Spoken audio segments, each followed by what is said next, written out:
Welcome to the Next Thought podcast, where we unpack curated insights from the world's most impactful thinkers, books, and mental models, all in under 20 minutes. Today, we're diving into a concept that sparked curiosity around the globe. Ikigai, the Japanese secret to a long and happy life. Our deep dive is based on the illuminating book, Ikigai, the Japanese secret to a long and happy life by Hector Garcia and Francesc Miralles. That's right. And the authors, they shared that this whole project actually started, believe it or not, on a rainy night in a tiny Tokyo bar. Really? A bar, yeah, sparked by a conversation about Western psychology, specifically Viktor Frankl's logotherapy. They kind of realized that while people everywhere search for purpose, this mysterious Japanese concept, Ikigai, offered something similar, maybe even deeper. Ikigai. Yeah, roughly translates to something like the happiness of always being busy. And it seems to be a key factor in explaining the incredible longevity of the Japanese, especially people on the island of Okinawa. Okay, so that's our mission today then. Let's really unpack what Ikigai is, how it contributes to, well, a long and purposeful life, and maybe most importantly, how you can apply some of this wisdom drawing on the insights from this fantastic book. All right, let's start with the basics. What exactly is Ikigai, beyond that simple translation? Well, at its core, the book describes Ikigai as the reason we get up in the morning. But it's more nuanced than that. Okay. It's really the intersection, the common ground between four key things: what you love doing, what you're good at, what the world actually needs, and importantly, what you can be paid for. Right, that Venn diagram people often see. Exactly. And what's really fascinating, and quite different from, say, the US or Europe, is that the Japanese concept of retirement, well, in the sense of just completely stopping work, doesn't really exist there. No retirement. Not in the same way. People keep doing what they love, what gives them that sense of purpose, their ikigai, for as long as their health allows. It's continuous. So the insight isn't just having a reason, but it's this ongoing journey, constantly aligning passion, skill, contribution, maybe even your job Yeah, into this continuous engagement. precisely. And it's not just a theory. Yeah. No, the authors share some pretty incredible statistics about Okinawa, particularly a rural town called Ogimi. They call it the Village of Longevity. The village of longevity. Yeah, it boasts the highest life expectancy in the world, significantly more centenarians, people living past 100, than the global average. It's quite stark. Wow. Okay, so why there? What's the secret sauce in Okimi? Well, researchers believe it's a mix of things. Of course, there's the healthy diet, a simple life lived mostly outdoors, green tea, the subtropical climate. Those things matter, but they strongly suggest that Ikigai, this sense of purpose, really shapes the lives of the residents there. Okinawa is actually #1 among the world's blue zones. Ah, the blue zones. I've heard of those. Right, these geographic areas where people live the longest. You've got Sardinia in Italy, Loma Linda in California, the Nicoya Peninsula in Costa Rica, Icaria in Greece, and Okinawa. And they all share some common factors. They do, yeah. While they're distinct culturally, they share common keys to longevity. And Ikigai seems to be a really powerful element, particularly in Okinawa. So what this means for us, really, is that it's suggesting that maybe more than just the physical stuff, there's a powerful mindset, a lifestyle at play here. Absolutely. And the blue zones, especially Okinawa, really highlight specific daily habits that seem to contribute directly to this longevity. Okay, like what? Well, one of the most common sayings in Japan, particularly among the older generation, is harahachibu. Karajibu. It sounds familiar. It means fill your belly to 80%. Ah, right. Don't stuff yourself. Exactly. It's ancient wisdom, really, advising against eating until you're completely full. It's about mindful eating, stopping just before you're full. So not just eating less, but being conscious about it.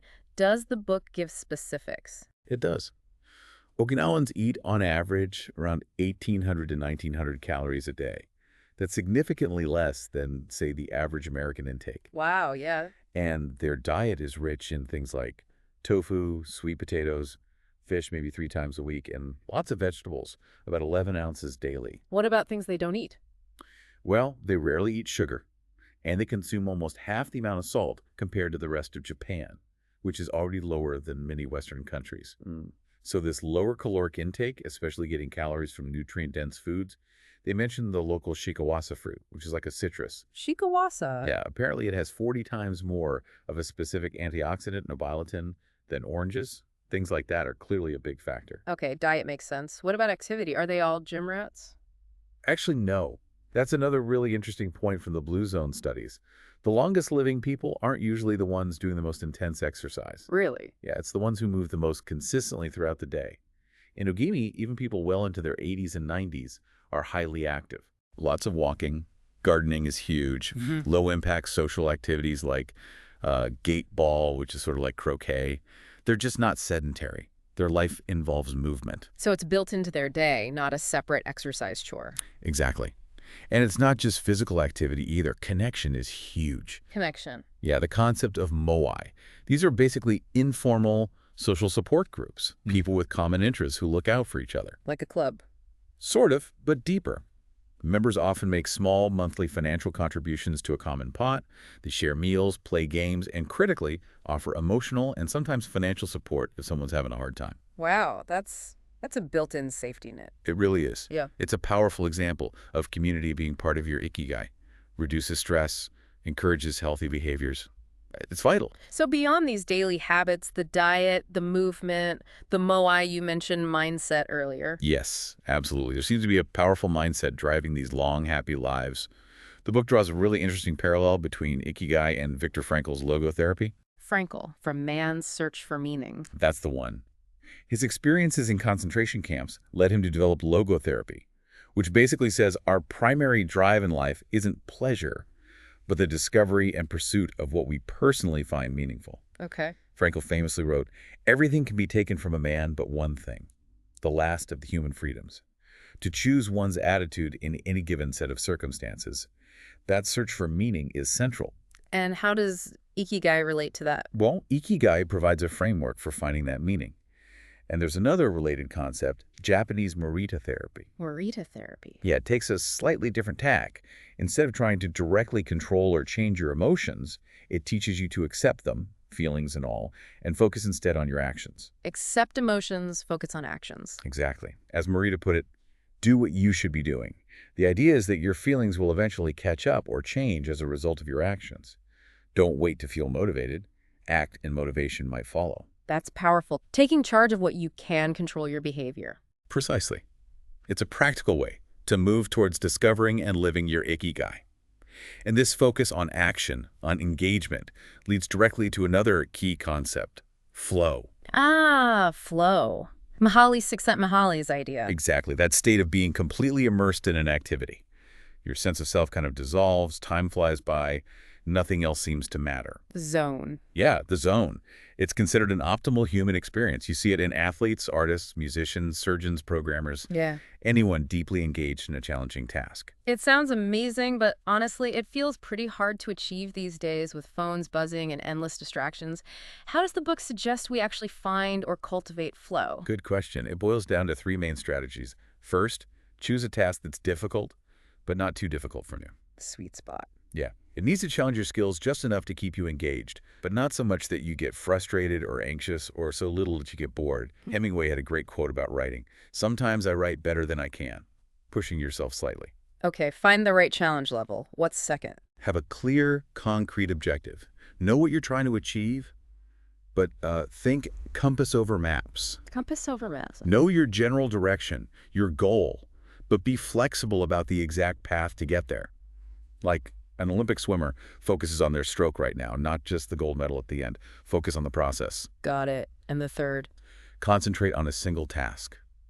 This is probably the biggest hurdle for most of us today. Tell me about it. Yeah.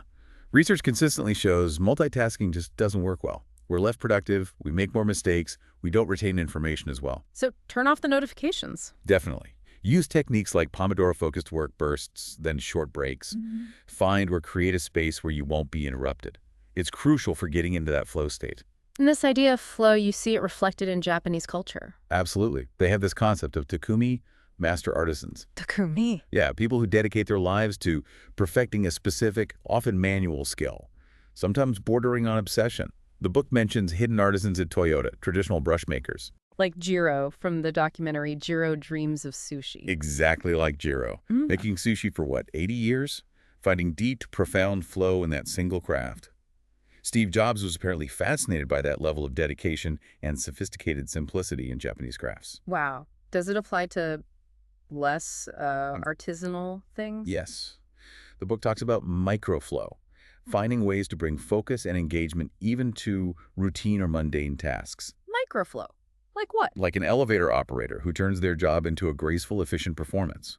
Or apparently, Bill Gates finds washing dishes meditative a way to focus and find a small flow state, adding a layer of complexity or mindfulness to simple things. Okay, finding flow in big tasks and small ones. But life isn't always about flow, right? Things go wrong. What about dealing with challenges? Resilience. Resilience, yeah, that's absolutely critical for a long and happy life, and it's a big theme. It feels like the big one, honestly. How do you face setbacks without just crumbling? Well, resilience is essentially that ability to cope with setbacks, to bounce back. There's a Japanese proverb, "Nana Kurobioki, fall down 7 times, get up 8." Fall 7, rise 8. I like that. It's about adapting, staying centered, and crucially, focusing on what you can control, not what you can't. Both Buddhism and Stoic philosophy offer great tools here. How so? They both emphasize accepting things as they are, including difficult emotions, without being ruled by them, and living in the present moment, not getting lost in regrets about the past or anxieties about the future. That mindfulness seems connected to other Japanese ideas too, right? Like Wabi-sabi. Yes, wabi-sabi. Finding beauty in imperfection, in things that are impermanent or incomplete. Exactly. And also Ichigai. Ichi. It translates roughly as, "This moment exists only now and won't come again." It's an encouragement to cherish every encounter, every experience, because it's unique and fleeting. Both wabi-sabi and ichigo-ichi foster that present moment awareness that builds resilience. Okay, so resilience is bouncing back. But the book mentions something else. Anti-fragility. Right. Anti-fragility. Mm. It's a concept popularized by Nassim Taleb, and it goes a step beyond resilience. Beyond bouncing back. Yeah. Anti-fragile things don't just withstand shocks or stressors, they actually benefit from them. They get stronger when exposed to volatility or disorder.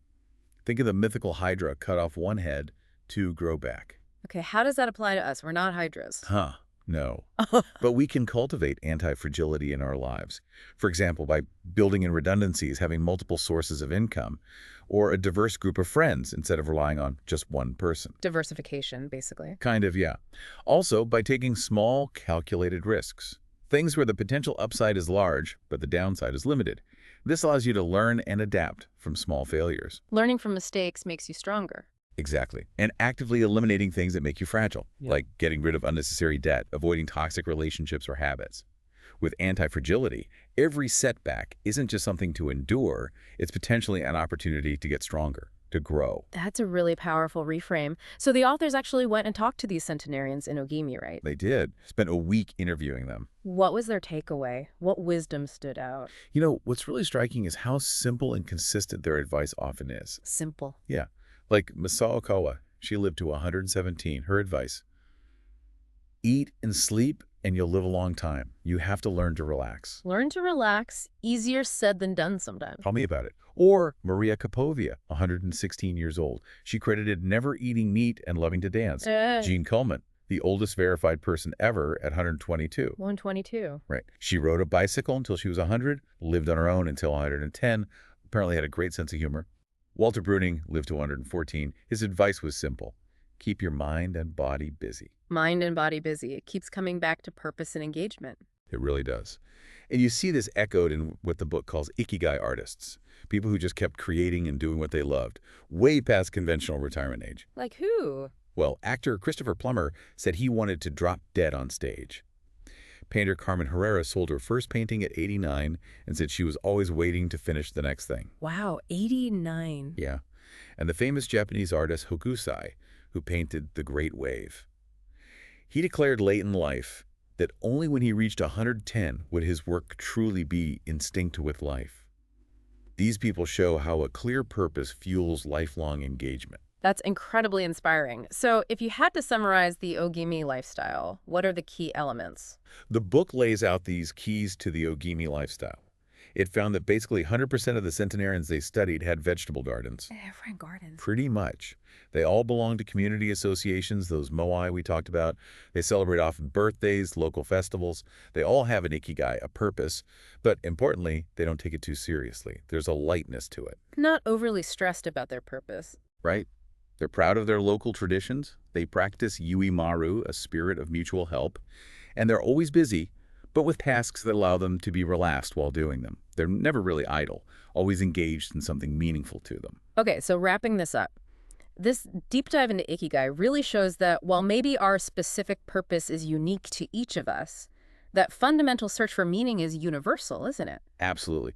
It's about connecting with what truly matters to you, listening to your intuition, following your curiosity, and trying not to get swamped by all the noise and pressure of modern life. And it's not like you just find your Ikigai one day and you're done. No, exactly. It's not about solving a problem, it's embracing a journey, a continuous process. The authors actually distill the wisdom they gathered into 10 core rules based on the Okinawan centenarians. 10 rules for a long and happy life. Let's hear them. Okay. 1. Stay active, don't retire. 2. Take it slow. 3. Don't fill your stomach, that 80% rule, harachekibu. 4. Surround yourself with good friends, your moai. 5. Get in shape for your next birthday through daily, consistent movement. 6. Smile. Seems simple, but it matters. Yeah. 7. Reconnect with nature. 8. Give thanks, practice gratitude. 9. Live in the moment, ichigo-ichi. And 10. Follow your Ikigai. Stay active, take it slow, eat moderately, connect with friends, move daily, smile, be in nature, give thanks, live now, and follow your purpose. That's the essence of it. So this really leaves a question for you listening right now. What is your Ikigai? Or maybe what are the things that point towards it? And perhaps more immediately, what's one small intentional step you could take today to live just a bit more fully in that direction? We really hope this deep dive gives you maybe a compass, some useful ideas for your own joyful and meaningful journey. Don't forget to subscribe to the Next Thought podcast.